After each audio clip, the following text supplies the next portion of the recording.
everyone, my name is Amber. Welcome back to my channel, Amber Reads Romance. Today I am here with another weekly wrap up. I'm going to be going over all the books that I read this week. I think I have about 7 books to talk about. So let's go ahead and dive into my weekly reads.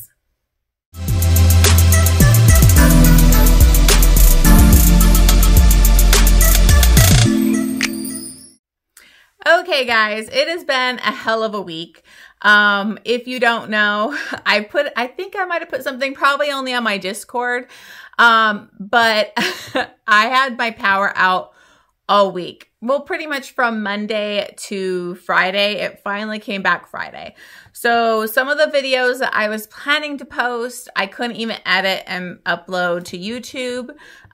It's just kind of been a mess this week. So I do apologize. I am going to get my worst books from 2024 up. I haven't even got to film some of the stuff I was planning on filming during the week. So I'm sorry, but it's just kind of been a mess. We've never had our power turn off this many times, so it's just craziness going on. Again, we live out in a rural area where the high winds get really bad, and if you know about all those fires going around in Los Angeles, basically the same thing happened in San Diego a lot, and that was just such a tragedy. And so with those high winds too, we had high risk for fires, so they turn off the power. So it was a long time without power.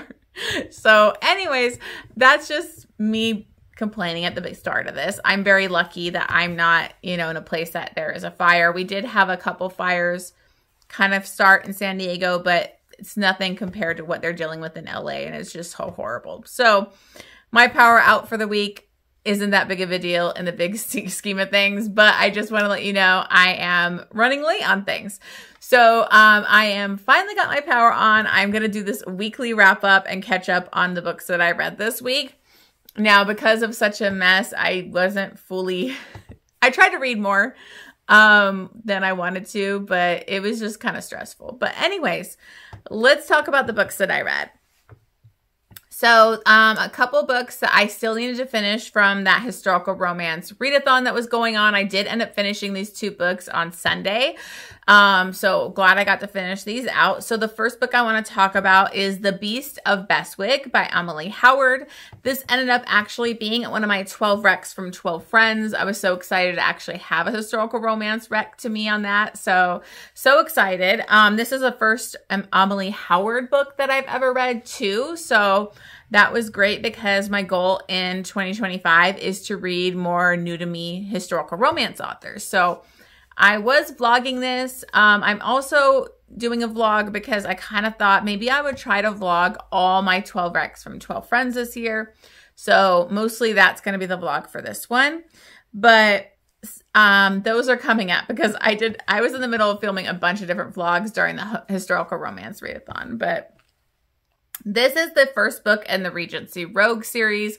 Obviously, this is a Beauty and the Beast retelling, which I always love those. And this was a really, really good one because in this we have Thane, and he is actually very badly wounded. He was in war, and so he has not just like scarred face, but his whole like body, his back, even like his butt, like every part of him is severely wounded, and he's kind of been living like, a secluded hermit life at his home with like his very like few servants that he has. And then we have Astrid, and she is in a really bad situation. She is kind of like a spinster at this point. She ended up kind of falling for a guy that was a total scoundrel, but then realizing he wasn't a good fit for her. He almost like kind of tries to assault her, have sex with her when he was wooing her. And she basically turned that down and turned down the marriage. And he was very infuriated by this. So he ruined her reputation, said she had slept with people and she wasn't a virgin. And so really she's had no possible matches or anything. It ruined her whole reputation. And she is worried and stressed out because her younger sister, who is about 16, I think she's around 24, I'm thinking, because she's almost up to get her inheritance. I think that happens like at 26. And she is her and her sister are living with her uncle and aunt. They're the wards or whatever. or her guardians. And her uncle is kind of all about the money. I think he's spent a lot of their money. And now he's trying to marry off her younger sister, who's only 16, to the same guy that did that to her, that was the scoundrel. So she in no way wants that to happen, but she's kind of out of, she has no say until she hits that certain age. And so she comes up with a crazy plan to go to the Beast of Bestwig. That's what the ton calls him. And she goes to Thane to like offer herself up as a marriage of convenience. It would be like a marriage in name only, and she could help him with what he needs help in. And, it's a pretty funny like introduction. But he does no way wants to do this. He does not want to ever get married. He doesn't ever want to have kids. He's very grumpy and angry, broody, scarred hero. We love those.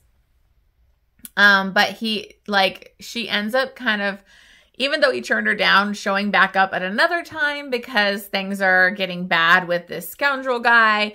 And so she offers to like work for him to like get rid of like and sell or auction off, like they're planning kind of a thing with all his father's like antiques and his whole collection. And so he agrees to let her and her sister live with him, but they have like a crazy chemistry. They have amazing banter and they're really feeling each other. They share a pretty hot kiss. So it's pretty interesting. And what's going to end up happening is he's going to eventually succumb to this idea because of things getting worse with this guy. So they are going to get married so that they can try and help her sister so that he would have the say in who she gets married to. So I really enjoyed this. It took me a while to get through it. I think it was because of the readathon. I kept just bouncing between books. So it might be a me problem, because I still gave this 5 stars. There was a lot of push and pull between him and her because he doesn't think he's good enough. The typical scarred beast hero.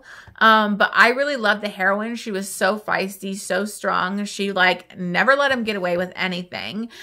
She would like push past him, like trying to just push her away. She really was resilient and just went for it. So I really love this heroine and I thought it was great. So I gave this 5 stars and then I think 3 chilies. Okay, so the other audiobook that I finished out that week on was The Devil's Bride by Stephanie Lawrence. This is the first book in the Sinster series. I've had this on my TBR forever. I've never read this author, and I know a lot of people really enjoy this one. This was available on Audible Plus, so if you're interested, you could pick it up there. And this is between Devil and Honoria. And I really got to say that this had such a great introduction to a hero. Devil was so, like, the way he was introduced on page when she first meets him was just amazing. It was very old school historical romance. He was like, it was giving me life of like who Devil was. He was exactly the type of hero I love, very alpha, badass. And he's going to take what he wants. And in this, we have Honoria, and she actually comes from a family with means, but and I can't remember, but I don't remember why she did this, but she basically was a governess, and she could pick and choose because she had money, who she would do, which family she would work for. And so she happens to be kind of traveling on her horse in the woods, and she comes across a body in the middle of the road. And so she goes to him. He's dying, but he is still alive. And so a storm is hitting, there's lightning and everything going on, and Devil shows up and helps her with him, takes him to this like abandoned cottage that's nearby, and they have to kind of stay there to shelter during the storm, and they're trying to take care of him, but of course this guy ends up dying. And this actually was one of Devil's cousins, and he kind of has this message he's trying to get to Devil, warn him, but he passes away. And Devil is very taken with Honoria. He thinks she's very attractive. He is kind of like a rake player, but he wants a wife, and he knows he needs one. And she kind of fits the bill. So he's like, when everybody shows up the next day, she has been alone in this cabin with him. So he's like, well, now you have to marry me because this will ruin your reputation. She's like, heck no. And that's pretty much what most of this book is him basically saying, we're getting married, and her fighting it. So that kind of got a little old for me. The middle of this book was very slow. She ends up going with him and his family, and then they agree to like let her like stay with his mother, who was I loved his mother. She was very conniving and like trying to manipulate the situation so that she would get married too. So everybody is trying to make this happen. And she is staying with the mother, you know, kind of being reintroduced to society and stuff like that. But at the same time, we're trying to solve this murder of his cousin. And so that part I didn't really love. I didn't love the third act suspense. I thought the murder thing it was obvious who it was. And they were barely like looking into it for so much of the book that like I didn't really care that much, and I was kind of checked out of that storyline. But I really loved their romance, because once they do finally get married, things get kicking up real hot. There are some long sex scenes in this book. They're very flowery, but I really enjoyed them. I liked their connection. But you know, I just didn't really care about the whole murder thing. And I thought it was just too long. It was a little boring in the middle. And so it had a great beginning. It had a great end. It was just a little too long. I thought we had to deal with her saying no to getting married to him for too long in the book. So I did end up giving this one 4 stars though, because I really did love their romance. And then I gave it 3 chilies because there are some really good sex scenes in this book. Okay, so then I actually got the ARC and the ALC for The Moon and His Tides by Giana Darling. I had signed up way back with Valentine PR to get the ARC, and then I actually just got on Giana's ARC team, which was so exciting. I can't believe I got on it because I absolutely adore Giana Darling. I think she's such a good, phenomenal writer. I love her, you know, C series and the different things that she's done. I just read The Anti-Heroes and Love Duet, and the second part of that duet was a 6-star for me. So, and this book is actually tied to this because it is Sebastian, and it's actually his story, which he is the brother to these other heroines in the other books. And so when we meet him in that one, it's like already further on in his life. So I was kind of surprised when I started this arc. Oh, and I did get the ALC because I got to pick an ALC on Giana's team. So I did listen to this on audiobook, and it was freaking hot. It was very spicy. But in this, we have Sebastian, and this is an MMF. It is a poly relationship. But this actually takes us back in time to like when he was 18 years old. So we're going right back to the start of it. When he's introduced in this one, you hear about this romance that kind of went wrong for him with the celebrity and his wife. But now we're going back to the beginning. So what I will say about this is an erotic romance. It had spice, I think, from like 10% on. It was very erotic, but their relationship is evolving through their sexual dynamic and the sexual relationship. So I still really enjoyed it. It was a lot of spice. So, but I think this is what Giana's going for, and she does have a plan. She knows what she's going to do because this is a trilogy. So this one does leave off on a cliffhanger as well. But in this, we have Sebastian, and he is 18. You know, he's Italian, and he has to move to London. He is trying to become an actor, but he's also written a screenplay. So while he's acting on stage, he's actually a driver as well. And so one of his clients is actually Savannah, and she is married to Adam, who is this like one of the top British actors. He's won multiple Oscars. He's the big deal over there. And so he's driving his wife to and fro, wherever, and he is very attracted to her. And so they start kind of like doing some stuff. He doesn't touch her, but he has her like get off in the back of the limo and stuff. And then one day at his one of his shows, Adam shows up. And he thinks he's like been caught, and actually Adam is very interested and basically offers a proposition of him joining him and Savannah in their marriage. And so he comes and moves in with them. They're also trying to help him get his screenplay produced, and he wants to be the actor in it and all that kind of stuff. So he ends up moving in to live, like, not with them in the house, but there's like a house, you know. And he is in a relationship with both of them. So this is very spicy. There is a lot of sex.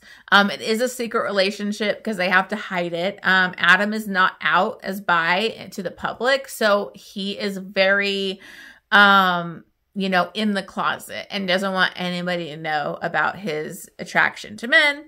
And so that leads to also some issues. I didn't love Savannah in this.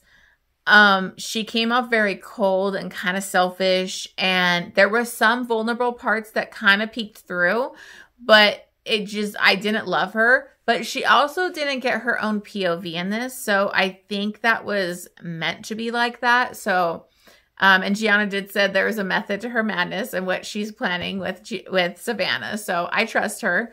But, you know, I loved Adam and I loved Sebastian. You know, I tend to lean more towards MM anyways, but they had some amazing spicy scenes together. There's a lot going on in this book. But obviously things don't work out and we're going to end off in a cliffhanger, and then we're going to come back to this. I think... I can't remember when the second book's coming out, but it does end on a big cliffhanger.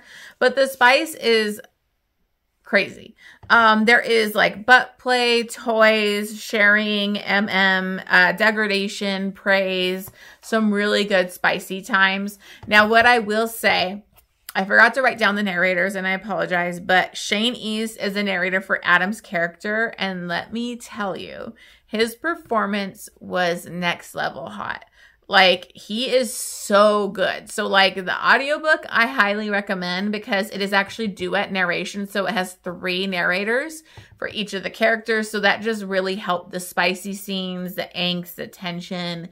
It was very spicy. And Shane East is, like, chef's kiss with this. Fucking fantastic performance. So, I didn't know where I wanted to rate it. At first, I was almost giving it 5 stars just because I love Shane so much. And it was a spicy, good time. And it did give you it was a very devastating situation for Sebastian. That just kind of breaks your heart. But reality was it didn't completely blow me away with like Savannah. And I didn't fully buy into their full dynamic at this point yet. So I decided to give this one 4 stars. And I did give it 4 chilies. Okay, so next book I'm not going to fully give my review on because this is for my Immortals After Dark read-along. So I read A Hunger Like No Other by Kresley Cole. If you are not aware, I am doing a Immortals After Dark read-along for the entire year of 2025. So we're almost about reading 2 books a month. This month it was like the prequel kind of novella and then A Hunger Like No Other. My live show, I scheduled it, so hopefully there's no issues with my internet like it has been lately. But I did schedule it for February 2nd on Sunday at 4 p.m. Pacific Standard Time. So I hope you will join us for the live show and discussion. Again, my Discord is linked below if you want to join the Discord so you can discuss these books. I put discussion questions for, you know, for specific chapters and all that kind of stuff. But anyway, so I'm not going to fully go into my review because I want you to watch my live show. But I will let you know that I really liked it. I liked it a lot more than the prequel. I thought the world building was fantastic. In this book, we have Lachlan and Amalie, and Lachlan is a Scottish Lycae. So he is a, you know, a werewolf or whatever, but they don't fully churn or shift into like a wolf type of thing. So it's a little bit different. He is a lichen. And he has actually been imprisoned and tortured for, I think, over 150 years by vampires. And he's kind of chained up, kind of almost burned alive over and over again in these catacombs in Paris.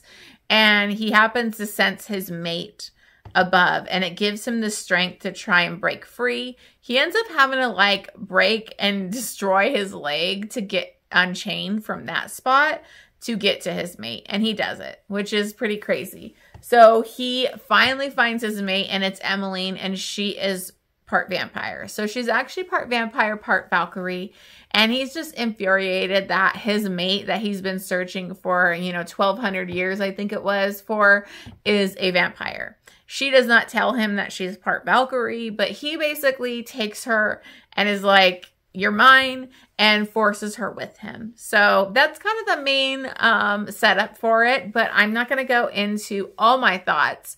There are a lot of people that don't like the dubious consent or the stuff that goes on in this. And I will tell you, I didn't have a problem with it. I mean, I love Carter Mahoney from Untouchable, so this isn't really going to faze me. And I think it fits the setting a little bit more with a paranormal type of romance. And this was, I think, in the early 2000s, if I'm remembering correctly. But anyways, I really loved this. So I have a good review coming. I can't wait to talk to people about it and discuss it during the live show. So I hope you guys join us. Okay, so then I listened to an ALC of Devil's Thirst by Jill Ramsower, and this is the first book in the Morelli Men series. Now, I got the audiobook for this, and I have, I think, only read one other book by this author, but this is the first book in a series, so I thought I would be totally good going in at first book. And I really did like this, but I felt like I was missing a lot because it's bring up characters and storylines I'm supposed to already know about them from her previous series. So I felt like I was only getting half of the story. But in this, we have Sante and I think it's Amalie, if I'm remembering correctly, Amalie. And she is a dancer, and I think she's a ballerina, if I'm remembering. See, I'm already... Anyways, she's a ballerina, and she has a really dark past. I think this happened in the previous series, but I believe her mom might have tried to sell her virginity or something. It sounded like there was stuff with a secret society. There was all this stuff that's alluded to that I was kind of confused on. So I do kind of think you would be better if you've read the other series to go into this new one. That's the only complaint I really have about it. And Sante actually met her 4 years ago at I think it was one of their siblings' weddings. And he really is intrigued by her, and he kind of becomes obsessed, but he's sent away to, I think it was Sicily. I can't remember for sure, but he was sent away for years, and now he is back, and he's really back for her because he wants to make her his woman. So he kind of does some stalking stuff. He is kind of scaring her with another guy staging as a stalker too. He also moves in next door and has a hidden identity. He didn't really say who he was. And he's basically kind of putting himself in her path and in her life. And so I really liked this character. He was very boy obsessed, very touch her and you die. She is still hiding who had raped her basically and attacked her from that previous situation. And she's never told anybody because he would threaten her family. So now that's kind of coming into play again, and there's a danger there. And so he's doing whatever he can to protect her.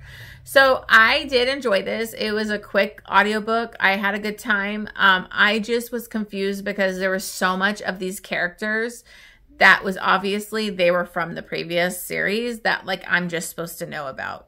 So that's when it can get kind of confusing. I do think you should start off a new series where it's not so reliant on the previous series. So if a new person comes in on that, they won't be lost like me.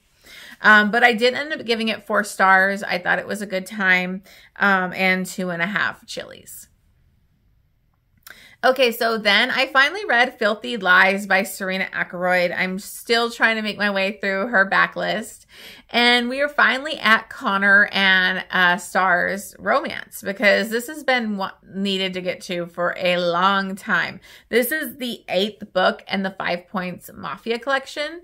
And, you know, I've been reading the one, like in her reading order, so it really bounces around. So I've been really anticipating Connor and Lotus Star's romance. So this is the first part of a duet though, and it does leave off in a cliffhanger. I really enjoyed this one. I love Connor. Him and Lotus Star have had this relationship for years, but they've never met in person. They are both hackers. She's like got spy. She's like a spy, and there's so much going on in this that you have to have read like all those other books, because there's like this ongoing thing with like this, you know, kind of group that's bad. It's a secret society, but basically they have controls within like the government. And that got like really elaborate for me throughout the series, where it's just so like, oh, there's a lot. But I do think that Serena Akeroyd did a really cool like kind of catch-up chapters in the beginning of the book to kind of like, it was very creative with newspaper articles and text threads and different things that kind of remind you of what's going on with that, because it's been going on throughout multiple books. And so it can get kind of confusing. That's the only complaint I have about this, is like, I wasn't as invested in this group that they're trying to bring down as much anymore. It's just been going on through so many books. But it is a big part of the story because Connor and Star are working to bring that down with their families and everything. So Star in this has been missing. She went off like kind of on a mission, and her daughter, and nobody knows where she's at. It's really her adopted daughter, but she calls her daughter. And so Connor basically goes to find her, and he does locate her. And so now they finally are seeing each other in person, and it's explosive. And what I loved about this is Connor and Star are very like damaged. But they're so good together, and Connor is just such a cinnamon roll hero. He was abused by a priest when he was a kid, and Star was actually sold into sex trafficking. And so they both have a lot of damage around sex, but they come together, and he's so patient with her and just wants her to experience it in a beautiful way. And so it's like a very slow kind of build for that, which I really loved. But I just kind of was checked out with the whole like mission that they're on, and I was kind of zoning out a little bit. I did end up getting this audiobook on a really good deal because I'm part of Serena Akeroyd's like, you know, reading list, you know, whatever her subscription or whatever. I can't even think. Just ignore me. Anyways, I'm part of that, and she had it on sale for like 99 cents or something. So I just bought it. So I listened to the audiobook. She has really great audiobooks. And I gave this one 4 stars and 2.5 chilies.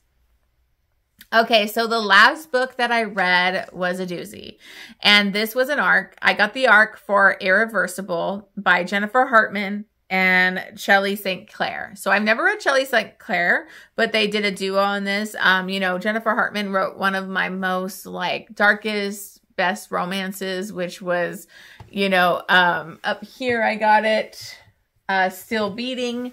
It's one of my favorites. And this sounded like it was kind of going in line with that kind of a dark romance. And I don't want to give too much away because this has not come out yet.